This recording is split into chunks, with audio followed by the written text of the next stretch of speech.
everyone. Welcome back to Freeport Local, the podcast that provides inspiration and information about all things Freeport, Maine. I'm your host, Becky Holland, and we are back for episode 2. If you haven't listened to my first episode, please go back and give it a try. I think it's pretty great. So on today's episode, I'm calling this episode Back to the Future Freeport. Haha. I'm going to speak about the town's major step it's taking towards revitalizing itself to be an even more vibrant, friendly, walkable, sustainable, and dare I say, affordable? Paving the way towards a bright, thriving future. Yes, of course, pun intended.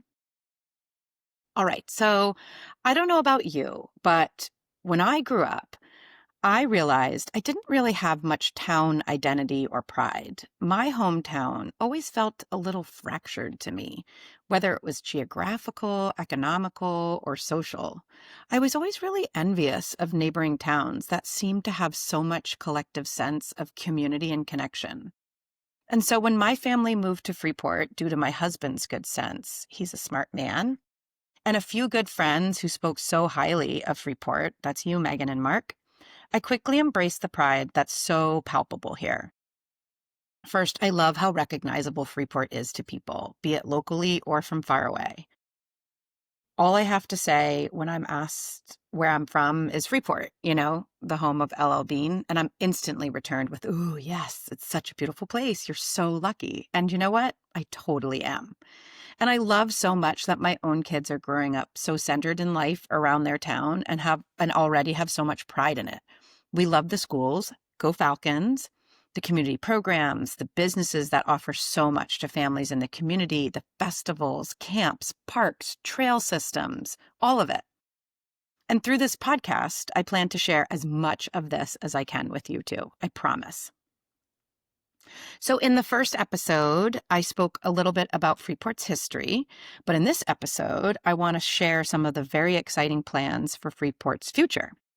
So back on June 17th, 2025, so about 2 months ago, a community event was held to kick off and showcase what has now become named the Freeport Village Corridor Initiative. And of course, I'll drop a link to the video that I'm about to reference in my show notes if you'd like to watch it yourself. After years and years of community discussions, surveys, meetings, etc., this community-driven planning is coming to life. This group, whom I'll abbreviate the FVCI group for short, is working towards revitalizing the downtown corridor of Freeport, hence its name, and specifically Main Street, as it's widely known, to move the town into its future self. They brought in a man named Jeff Speck, who was the keynote speaker for this kickoff event, delivering most of the discussion. Jeff is a design expert and urban planner specializing in the walkable city. And I will definitely drop a link to his newly updated book, Walkable City, 101 Rules to Making Better Places, into the show notes as well. Now, admittedly, I somehow missed all the memos and all the flyers and all the advertising and marketing for this event to be there in person, but a good friend recommended that I watch the video they made in order to get a sense of what's happening and what is upcoming. Thank you so much, Sam. So this episode, I'm going to share with you the highlights of this meeting and this video so you can feel informed and as excited as I am about Freeport's future. So let's get into it. Like I said, this meeting was the kickoff event to some exciting future plans, and the direction of it primarily focused on improving features of Main Street. And while not surprisingly, Jeff focused on making the streets even more walkable and inviting, because that's totally his jam. He also presented other critical features that need improving in our town, such as parking, street design, land use, traffic calming, and other improvements of transit. Now, myself, I am not any kind of civic expert, admittedly, but I did find these things and topics super fascinating, and I pretty much mostly agree with the direction that we are taking. Most notable to me was adding and improving our street designs by reducing extraneous lanes and unused spaces, as well as incorporating more on-street parking. to act as a buffer to sidewalk users. As an example, Jeff included the right turn lane off of Main Street at the Linda Beans Tavern and onto Bow Street as one of these unnecessary misuses of street space that could be redesigned. And side note, in fact, just last week, the town council endorsed a plan to pilot this action. They are calling it the Rapid Response Trial and are deploying it this fall. It's intended to be a quick, inexpensive data test. They definitely want it known that this is not the actual implementation of the vision of this committee, but it is exciting nonetheless, and it's sort of the first step in actualizing a little bit of the vision and just kind of testing and piloting some of these street redesigns and traffic calming and improvements to the pedestrian experience. So that's really cool. Okay, so back to Jeff. He also shares that this redesign can better support preserving the use of outdoor space towards seating for restaurants or relaxing. And when he mentions that no one wants to sit outside next to moving cars, I totally agree with him. Personally, I would sit next to parked cars while sipping a coffee or having a bite to eat, but it's definitely awful to sit out next to moving traffic. It's something I'd never given much thought to before, but I really like it. Also, he brings up the traffic lights, and I agree. To me, they do nothing but cause more traffic. So I'm super glad everyone seems to be thinking about how congested and confusing this particular stretch is to locals and visitors alike. And while Jeff does share that he's a super big fan of a four-way stop and opposed to traffic lights specifically, I would also like to plug the Rotary here.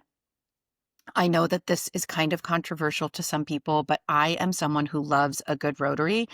And I think they're the best traffic calming solution and would be wonderful uses here in our town to help alleviate some of the congestion at certain times of the year. But I know that they come with some hiccups and some getting used to. So we'll see what happens with that. But feel free to let me know your thoughts on a Rotary.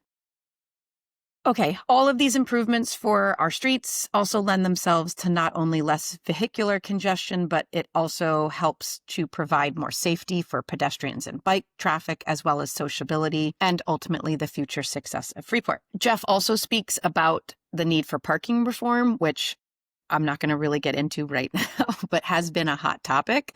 If you've seen or heard any of the recent town council meetings and other things. So I'm going to hold that thought right now on parking, but Jeff does believe in some parking reform.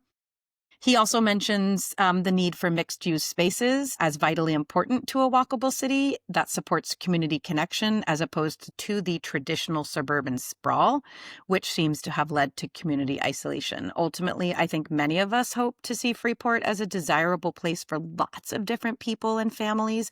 And in order to do that, we do have to think about housing. He shares that Freeport also has one of the highest average housing prices in the area, which creates a lot of barriers to entry for new families and new people.